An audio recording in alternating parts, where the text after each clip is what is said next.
बिस्मिल्लाहिर्रहमानिर्रहीम। अस्सलाम वालेकुम दोस्तों, मैं डॉक्टर अयूब और आज हम बात करेंगे frequent urination in during pregnancy के बारे में। मैं आपको बताऊंगा frequent urination in during pregnancy के काजेस क्या होते हैं और अगर किसी फीमेल को frequent urination in during pregnancy का प्रॉब्लम हो तो वो कौन सी होम्योपैथिक मेडिसिन यूज करके इससे निजात हासिल कर सकती है।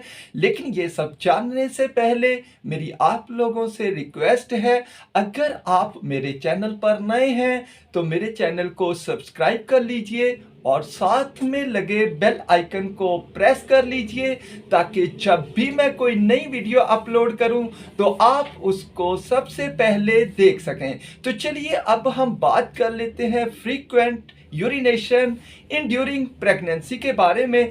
तो अगर किसी हामला औरत को बार बार पेशाब आने का प्रॉब्लम बन जाए, उसको बार बार पेशाब आता हो, तो इस कंडीशन को हम frequent urination in during pregnancy का नाम देते हैं, यानी हामला औरत को बार बार पेशाब आना। तो अब हम चलते हैं कि frequent urination in during pregnancy के काजेस क्या होते हैं।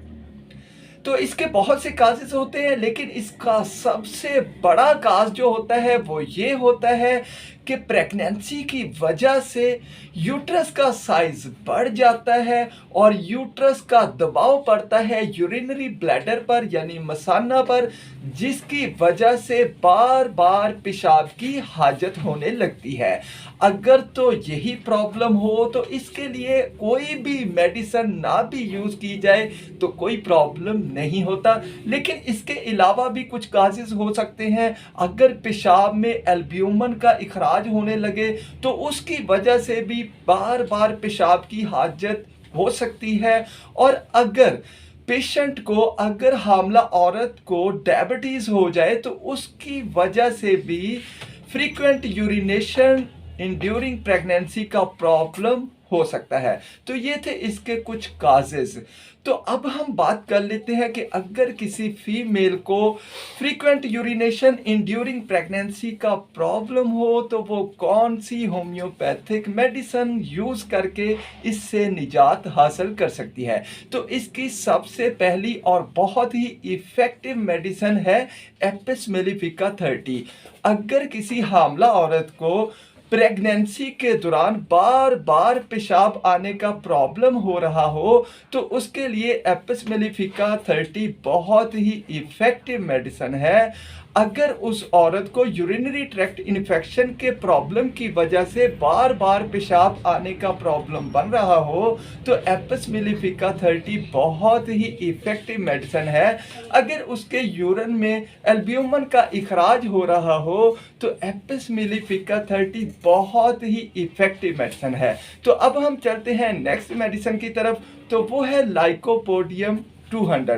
लाइकोपोडियम 200 अगर किसी फीमेल को भूख भी कम लगती हो या भूख लगे लेकिन जैसे ही 2 लुकमे खाए तो पेट भर जाता हो तो उसके लिए लाइकोपोडियम 200 बहुत ही इफेक्टिव मेडिसिन है। साथ ही अगर बार बार पेशाब आने का प्रॉब्लम हो तो लाइकोपोडियम 200 बहुत ही इफेक्टिव मेडिसिन। अब हम बात कर लेते हैं नेक्स्ट मेडिसिन की। तो नेक्स्ट मेडिसिन है मर्कसाल 30। मर्कसाल 30 ड्यूरिंग प्रेगनेंसी अगर बार बार किसी हामला औरत को पेशाब आने का प्रॉब्लम है तो मर्कसाल 30 बहुत ही इफेक्टिव मेडिसिन है।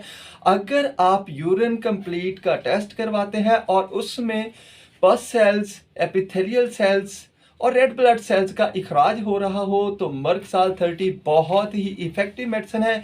ये सुबह, दोपहर, शाम, दिन में 3 बार यूज कीजिए।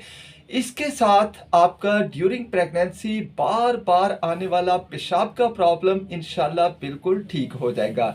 तो अब हम चलते हैं नेक्स्ट मेडिसिन की तरफ, तो वो है कैंथरस 30। अगर किसी प्रेग्नेंट वुमेन को बार बार पेशाब की हाजत हो रही हो और पेशाब के साथ जलन भी होती हो तो कैंथरस 30 बहुत ही इफेक्टिव मेडिसिन है। और ख़ास तौर पर अगर पेशाब कतरा कतरा करके आता हो तो कैंथरस 30 बहुत बहुत ही इफ़ेक्टिव मेडिसिन है। ये सुबह, दोपहर, शाम दिन में 3 बार यूज़ कीजिए। इससे आपका ड्यूरिंग प्रेगनेंसी बार-बार आने वाला पेशाब का प्रॉब्लम इंशाल्लाह हमेशा के लिए ठीक हो जाएगा। तो अब हम बात कर लेते हैं नेक्स्ट मेडिसिन की, तो वो है साइज़िचियम मदर टिंचर। अगर किसी प्रेग्नेंट वूमेन को बार-बार पेशाब आ रहा हो लेकिन उसकी वजह हो डायबिटीज़, तो उसके लिए साइज़िचियम मदर टिंचर बहुत ही इफ़ेक्टिव मेडिसिन है। ये 20 कतरे सुबह, 20 दोपहर, 20 शाम आधे कप पानी में मिलाकर यूज़ कर लीजिए। इसके इस्तेमाल से आपका ड्यूरिंग प्रेगनेंसी फ्रीक्वेंटली यूरिनेशन का प्रॉब्लम इंशाल्लाह हमेशा के लिए ठीक हो जाएगा और साथ ही साथ डायबिटीज़ भी आपकी ठीक हो जाएगी। तो दोस्तों, कैसी लगी आपको ये वीडियो? अगर अच्छी लगी हो तो इसे लाइक, शेयर और मेरे चैनल को सब्सक्राइब करना बिल्कुल मत भूलिएगा। और साथ ही अगर आप किसी और डिज़ीज़ के बारे में जानना चाहते हैं तो वीडियो में कमेंट करके पूछ सकते हैं। और अगर आप अपना ऑनलाइन ट्रीटमेंट चाहते हैं तो मेरे व्हाट्सएप पर राब्ता कर सकते हैं। तो आज के लिए इतना ही, इंशाल्लाह मुलाकात होगी नेक्स्ट वीडियो में। तब तक के लिए अल्लाह हाफ़िज़।